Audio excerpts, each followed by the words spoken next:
खबर शामिल करते हैं शरीकाई से, जहां सिंध असेंबली में पाकिस्तान तहरीक इंसाफ के मेंबरान ने कराची में जारी पानी की मसनूई किल्लत पर भरपूर एहतजाज रिकॉर्ड करवाया।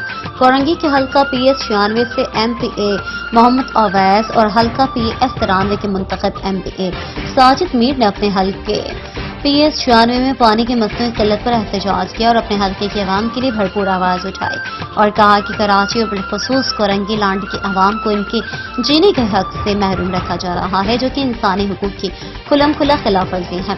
इस हवाले से मज़ीद तफसीलात देखते हैं हमारे चीफ रिपोर्टर कराची जावेद महमूद और आए की इस रिपोर्ट में। कराची को पानी दो, कराची को पानी दो, कोरंगी को पानी दो, कोरंगी को पानी दो, लियारी को लियारी को, कराची को पानी दो, कराची को पानी दो।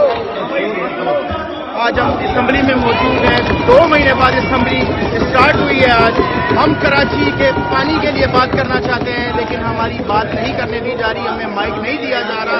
ये पीपल्स पार्टी ने जुल्म की इंतहा कर दी है। 2 महीने हो गए कराची के अंदर पानी नहीं है। सर्दियों के अंदर ये हाल है तो गर्मियों में क्या हाल होगा। अवामी कॉलोनी, बिलाल कॉलोनी, गुलजार कॉलोनी, मेहरान टाउन, नाता खान गोड, शाह फैसल इलाका जो है ये पानी के लिए तरस रहा है।